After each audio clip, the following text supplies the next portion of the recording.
নমস্কার বন্ধুরা, Bengali food cooking চ্যানেলে আপনাদের স্বাগতম।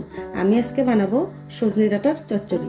এই সজনে ডাঁটার চচ্চড়ি আমি কিভাবে বানাবো সেটাই আমি আপনাদের সাথে শেয়ার করব। এই সজনে ডাঁটার চচ্চড়ি খেতে কিন্তু দুর্দান্ত টেস্ট। তো বন্ধুরা, এই যে দেখুন, এখানে আমি দেশি আলু, ছোট সাইজের আলু এখানে 2 টুকরো করে কেটে নিয়েছি। এখানে সাজনা আমি আগে থেকেই ভালো করে কেটে ধুয়ে রেখেছি, দেখুন। আর এখানে কাঁচা লঙ্কা, এখানে 3টে কাঁচা লঙ্কা আছে, কাঁচা লঙ্কাটাকে আমি বেটে নিয়েছি।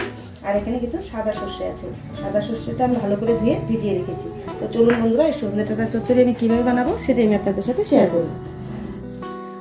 তো দেখুন বন্ধুরা, কড়াই আমি ওভেনে বসিয়ে দিয়েছি, জলও গরম হয়ে গেছে। আমি দিয়ে দিচ্ছি 1 চামচ লবণ। লবণ দিয়ে আমি সাজনার আলুটাকে ভালো করে সেদ্ধ করে নেব। দেখুন, এখানে সাজনা আলু আমি দিয়ে দিচ্ছি, দিয়ে আমি ভালো করে সেদ্ধ করে নেব। একটা ঢাকনা দিয়ে আমি ঢেকে দিচ্ছি। তো দেখুন বন্ধুরা, একটা ঢাকনা দিয়ে আমি ঢেকে দিচ্ছি। 5 মিনিট আমি এই সাজনার আলুটাকে একটু সেদ্ধ করে নেব, তাহলে খেতে ভালো লাগবে। তো দেখুন বন্ধুরা, 5 মিনিট পরে আমি ঢাকনাটা তুলে নিচ্ছি। তুলে নিয়ে দেখুন, সজনে ডাঁটা আর আলু একটু আমি ভালো করে ভাপিয়ে নিলাম, সেদ্ধ হয়ে গেছে। এখন আমি একটা পাত্রে নামিয়ে নেব। নামিয়ে নিয়ে আমি গরম জলটাকে ফেলে দেবো। ঠান্ডা জল দিয়ে দেবো না, কারণ ঠান্ডা জল দিয়ে দিলে সজনে ডাঁটাটা শক্ত হয়ে যাবে, খেতেও ভালো লাগবে না। তো বন্ধুরা, আমি একটা পাত্রে নামিয়ে নিচ্ছি। তো দেখুন বন্ধুরা, সজনে ডাঁটা আমি নামিয়ে নিচ্ছি একটা পাত্রে। নামিয়ে নিয়ে আমি কড়াই বসিয়ে দিয়েছি, কড়াই গরম হয়ে গেছে। এখন আমি সজনে ডাঁটা চচ্চড়িটা রান্না করব। তার জন্য আমি দিয়ে দিচ্ছি সাদা তেল। বেশি দেবো না, সামান্য পরিমাণ সাদা তেল দিয়ে দিচ্ছি।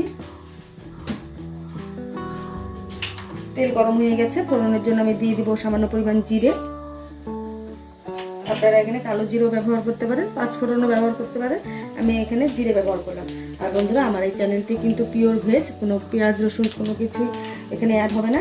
তো যারা যারা পিওর ভেজ চ্যানেল দেখতে চান, অবশ্যই আমার চ্যানেলটি সাবস্ক্রাইব করবেন। যারা যারা সাবস্ক্রাইব করেছেন তাদেরকে অসংখ্য ধন্যবাদ। আর যারা যারা এখনও সাবস্ক্রাইব করেনি তাদেরকে সাবস্ক্রাইব করার অনুরোধ রইল। তো বন্ধুরা, আমি ফোড়নটা জিরেগুলোকে ভালো করে একটু ভেজে নেব। জিরে ভাজা হয়ে গেছে, সুন্দর একটা ফ্লেভার বেরোচ্ছে।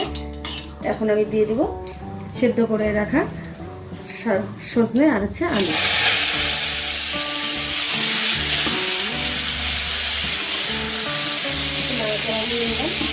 এখন আমি দিয়ে দেবো পরিমাণ মতো লবণ। এখানে আমি 1/2 চামচ লবণ ব্যবহার করছি। দিয়ে দেবো হলুদ গুঁড়ো, 1/2 চামচ হলুদ গুঁড়ো।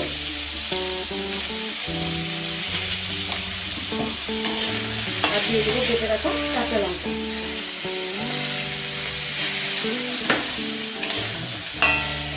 আমি যেভাবে সজনে ডাঁটা চচ্চড়ি রান্না করছি, অবশ্যই কিন্তু বাড়িতে এভাবে সজনে ডাঁটা চচ্চড়ি রান্না করুন, তবে খুব ভালো লাগবে। ভালো লাগলে অবশ্যই একটা লাইক করুন, শেয়ার করুন আর সাবস্ক্রাইব করুন। দিয়ে দিচ্ছি সামান্য পরিমাণ জল।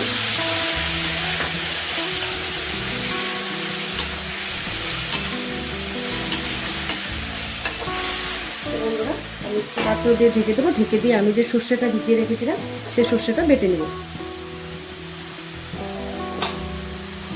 তো দেখুন বন্ধুরা, আমি এটা তুলে নেব।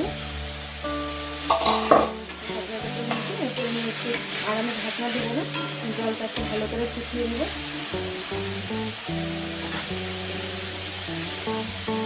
তো দেখুন বন্ধুরা, সজনে ডাঁটার জল কিন্তু শুকিয়ে গেছে। এখন আমি দিয়ে দেবো বেটে রাখা সর্ষে। সর্ষে দিয়ে আমি একটু ভালো করে নাড়াচাড়া দিয়ে নামিয়ে নেব। সর্ষে দিয়ে আমি বেশি করে নাড়াচাড়া দেবো না, কারণ তাহলে খেতে দিতে লাগবে। তো বন্ধুরা, এই সজনে ডাঁটার চচ্চড়িটা কেমন লাগলো অবশ্যই একটা কমেন্ট করে জানাবেন। আপনাদের একটা কমেন্টে আমাদের অনেক উৎসাহিত করে এই ধরনের ভালো ভালো রেসিপি দিতে। আমি সামান্য পরিমাণ জল দিয়ে দেবো।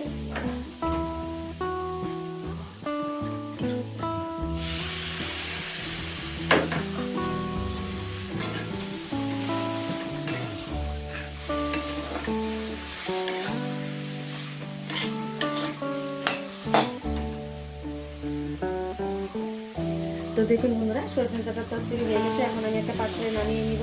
গরম গরম ভাতের সাথে মুসুর ডাল আর এরকম সজনে ডাঁটার চচ্চড়ি কিন্তু কিন্তু ভালোই লাগে। অবশ্যই বন্ধুরা, এই নিরামিষ সজনে ডাঁটার চচ্চড়ি বাড়িতে ট্রাই করবেন, কিন্তু খুব ভালো লাগবে। দেখুন, এখন আমি একটা পাত্রে নামিয়ে নিব। Thank you for watching this video.